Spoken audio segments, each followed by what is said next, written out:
All right, so let's dive into something kind of unique in U.S. politics. Okay. Let's say you're a federal worker, just checking your email, Yeah. and you see a subject line that just says "fork in the road." Oh, wow. I mean, you'd open that, right? Definitely. I'd have to see what that's all about. Right. It's got to be important. Yeah, that's really attention grabbing. Yeah. And that's just the start of a really unusual program Okay.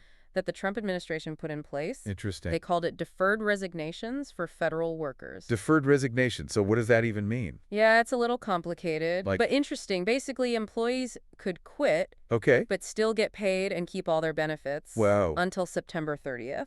So they could quit and still get paid. Yep. They didn't even have to go to work. Wow. So it's like a It's kind of too good to be true almost, right? yeah. But then that subject line, fork in the road, Uh-huh. I think that was very clever. Hmm. And maybe a little strategic. In what way?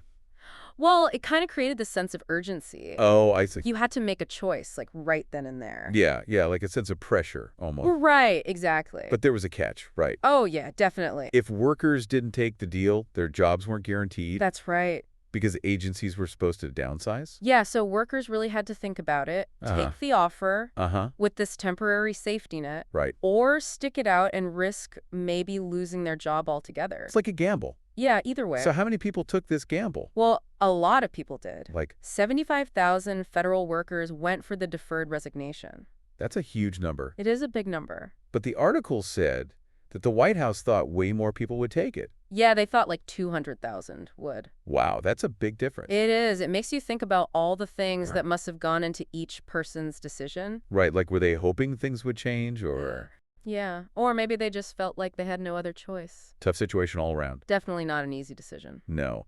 And this whole thing didn't go through without pushback. Right. The unions representing the federal employees, Uh-huh. they weren't happy. No, they said this whole deferred resignation program Yeah. was against federal law. Oh, wow. They even filed lawsuits to try to stop it. So they sued to stop the program. Yeah, they tried to protect their members, Mhm. arguing that it didn't follow the usual procedures Makes sense. for downsizing the workforce. So what happened with the lawsuits? Did the unions block the program? They tried to stop it completely. Huh. A federal judge in Massachusetts Okay. ended up siding with the Trump administration. So the program was allowed to continue. Yes, it all came down to a legal idea called standing. Standing. What's that? Basically, the judge said that the unions weren't directly affected by the program, Interesting. so they didn't have the right to bring the case. Wow, so a small legal detail Yeah. can have big consequences. Huge consequences in legal battles. And then the article says the program shut down Mm-hmm. just hours after the judge's ruling. Yeah, talk about cutting it close. That's crazy. And I wasn't just some random event. Okay. It was part of a larger strategy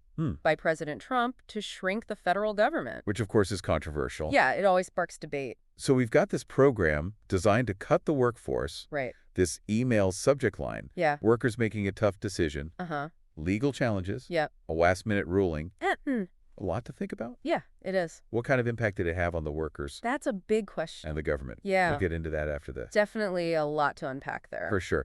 It really does make you think about the effects of all of this. Absolutely, yeah. The immediate impact is obviously a smaller federal workforce. Right. But, shrinking the government. Yeah. It's always going to be a little controversial. Right. Because some people are going to say it makes things more efficient, Uh-huh. saves money, but then others are going to worry about essential services. Right, and the people who rely on them. Exactly. Yeah.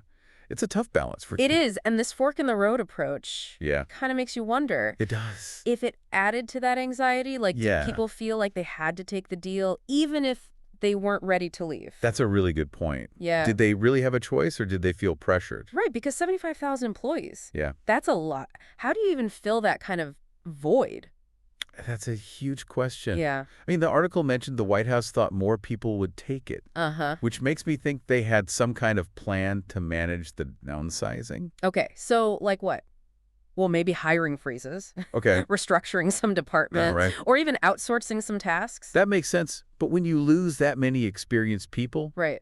you got to think about all the knowledge that goes with them. You can't just replace that Yeah. overnight. So there's going to be a learning curve for sure Oh, definitely. as new people come in. Yeah, and that could affect how well the government runs Right. and how well they can provide those services we were talking about. So it's not just about the workers themselves. No, it's bigger than that. It's about the structure. The whole structure of the government, how it works. Okay, so then here's a thought. Hmm. Could these deferred resignations or buyouts Yeah, be used in other places where jobs are being cut? it's a really interesting question. Yeah. It's something that I'm sure businesses and organizations are thinking about. Right, especially Yeah. in industries that are changing quickly or being automated, Exactly. like it might seem appealing to companies. Yeah, A gentler way to cut costs. right. Instead of just laying people off. Right. But then there's the ethical questions. Oh, yeah, for sure. Would employees in other sectors feel that pressure?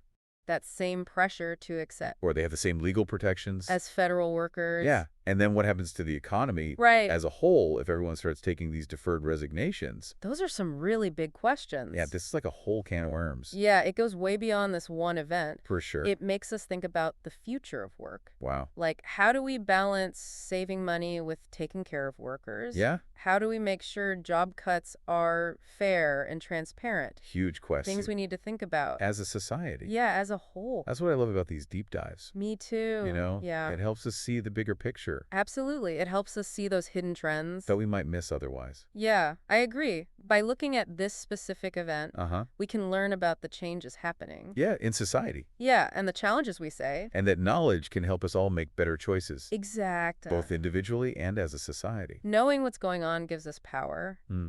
And understanding these complicated issues Yeah, helps us have better conversations and push for change. well said. So what do you think about all of this? Yeah. Was this program a smart way to save money, Mm. or did it put too much pressure on workers? It's a tough one. It is. We want to hear your thoughts, but before you jump into the comments, Yeah. our expert has one final thought-provoking question. Okay, so what I find really interesting Okay, is that this program was just for federal workers. right. But the reasons behind it, Yeah. their need to cut costs and adapt, Uh-huh, those are things happening everywhere. for sure. So here's something to think about. Okay. Could we see more of these buyout programs in the future, Hmm. even with all the ethical questions they bring up? Yeah, And if so, what would that mean for everyone who works? it really makes you think, huh, like this whole thing might be a sign of things to come. Yeah, it makes me wonder if these types of programs are going to become more common. Right, and how that'll change how we think about work. Definitely. You know, we started with this news story about a government program, Uh-huh.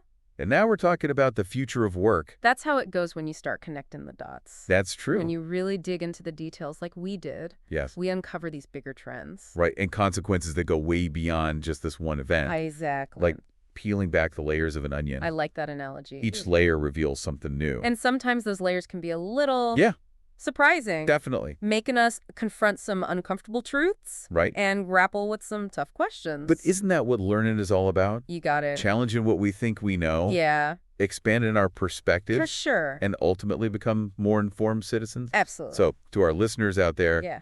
we'll leave you with this. The future of work is always changing. Always. And programs like this deferred resignation thing, Yeah. they kind of give us a peek into what might be coming. What challenges and opportunities might be on the horizon Right. And it's up to all of us to stay informed. to have these discussions. Exactly. And help shape the future we want to see. Well said. Thank you. Thanks for joining us for this deep dive. It was a good one. We hope it sparked your curiosity. Definitely gave us all some things to think about. And don't forget to share your thoughts in the comments. Yeah, we want to hear what you think. Until next time, keep exploring Keep questioning. and keep learning.